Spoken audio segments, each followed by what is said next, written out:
When people think about moving to Indiana, they usually picture two things: cornfields and basketball.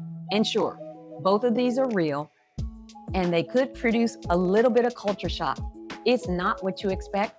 Some of it is amazing and some of it is inconvenient, but all of it is worth knowing before you pack up your bags and decide you're going to move to Indiana. Hi, I'm Malinda Ennis, and my team and I help clients relocate to Indiana from all across the country and even the world. And while I love living here, I'll also give you the straight story and what really surprises newcomers when they move to our state.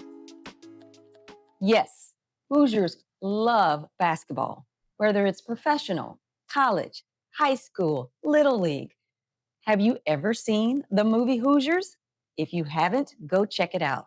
Then there's the Indy 500. It's the biggest auto spectacle in racing. Say that three times fast.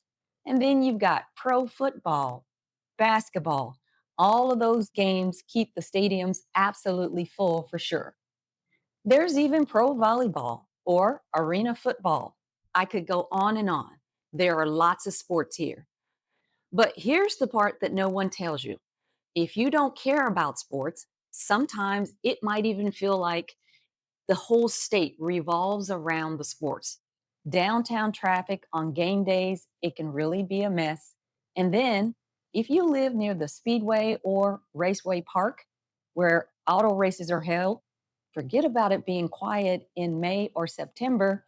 So, one thing's for sure, that if you love sports, you'll be in heaven. But if you don't, make sure you work with a real estate professional who can help you literally avoid the noise. People moving from big cities often ask me if Indiana has any real food. Well, here's the truth about our food scene. Yes, it's smaller, but that can really be a good thing.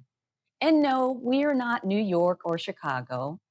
But also, you won't have to wait 3 months before you can get a brunch reservation either.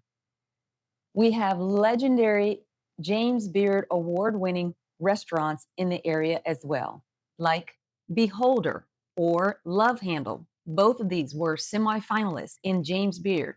And so you're really not skipping on quality when you ditch the big city. You really can find some great options. And of course, you can't move to Indy without trying St. Elmo's Steakhouse. It snagged the James Beard American Classics Award in 2012, and their shrimp cocktail is to die for. It is absolutely legendary. And if you're on a budget, hit it on a happy hour and take care of the menu that way. And one real local secret that I absolutely have loved for a long time: Long's Bakery. People actually stand in line to get their glazed donuts. Imagine long lines going out on the sidewalk just to get a glazed donut. I tell you, that's tasty. You know you've landed in the right place. So, yes, there may be fewer options, but they're way more accessible. And that's a win for families and those who want to eat out and they don't want to have stress to be concerned about. Another surprise: Indiana loves festivals. Every single month, there is something going on, whether it's a German festival in Indy, the Indiana State Fair, the Talbot Street Art Fair, and hundreds more in some of the smaller towns or right in neighborhoods where they do block parties. But let's be real, festivals can sometimes mean traffic jams, and you know they have fried everything on a stick. And then you might stand in line for a bathroom that you don't really want to go into.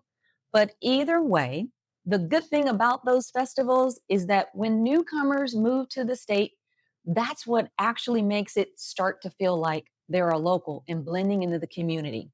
I've had clients that have moved here and they knew absolutely no one. And their kids joined the pumpkin carving contest at the fall festival. And by the end of the afternoon, they literally had play dates lined up for the rest of the week. So that made that family really feel like they were starting to get ingrained in the community. One weekend you're at Greek festival eating baklava, and the next you're walking through a 4th of July parade in Carmel and Noblesville. Or you could be downtown checking out the Strawberry Festival on Monument Circle. You have a lot of options. Yes, you'll have to deal with the parking, but this is what will make the city start to feel like home for you. And then there are the arts. No, again, you're not moving to New York where there's Broadway, but you are moving somewhere with the Indianapolis Symphony Orchestra, the Palladium Theater in Carmel, Broadway tours that happen at the Old National Center.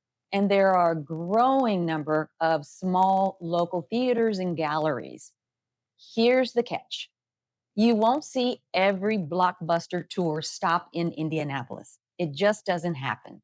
If you're expecting Hamilton to cycle through every season, I'm sorry, you'll be disappointed. You might need to drive to Chicago. But what you do get is access without the hassle. Parking can be simple, and tickets, they usually don't cost you a fortune. So you might be sitting close enough to the performers to see their expression, but really begin to love enjoying the art scene in Indianapolis. I had a client that relocated actually from Chicago, and they really told me that they assumed they would have to give up on culture altogether. And within 3 months, we guided them to some things to check out. They had tickets to the IRT, the Indiana Repertory Theater, and they were actually shocked that it was affordable and they could take their kids without blowing their budget.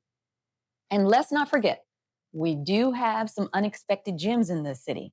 The Idle Jorg Museum really blends Native American and Western art. And then there's Newfields. It offers everything from classic European paintings to contemporary installations, and they have festivals in the spring and even in the winter. And then Fountain Square, it is really packed with a lot of very quirky independent galleries. So, Indiana isn't trying to outshine bigger cities, again, like Chicago, but people can be very, very shocked that you can enjoy a great, meaningful art scene right here in Indianapolis and Indiana without sacrificing your time, your money, or quite frankly, your sanity. People relocating to the area, they really end up loving it and becomes a really great and pleasant surprise for them. Quick question: what was the biggest culture shock for you when you moved somewhere new? Drop it in the comments below. I'd love to hear the good, the bad, and the funny. So here's the bottom line: Indiana culture isn't about proving that we're the next big city like New York. Yes, the sports culture can take over at times. Festivals might be crowded, and the art calendar, it isn't that endless.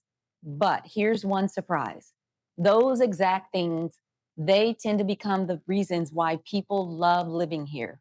Sports gives you community, it brings energy. And festivals, they bring strangers together and really turn them into neighbors and friends. And the arts, they're really accessible, they're affordable, and closer than you'd ever expect. When you move to Indiana, you might give up a little of the big city constant buzz, but what you gain in connection and access and cultural life can actually bring more enjoyment to your life without fighting too much traffic. There's a little, or breaking the bank in your budget. For a lot of my clients, that's the culture shock that they didn't see coming, but in the very best possible way. It's not perfect, but it's real. And that's what makes Indiana feel like home. My team and I would love to be your agent of choice. You can find my contact information below to book a call with me. Don't forget to like this video and subscribe to my channel. Let me know in the comments what you'd like to see next. Thanks so much for hanging out with me today, and I'll catch you on the next video.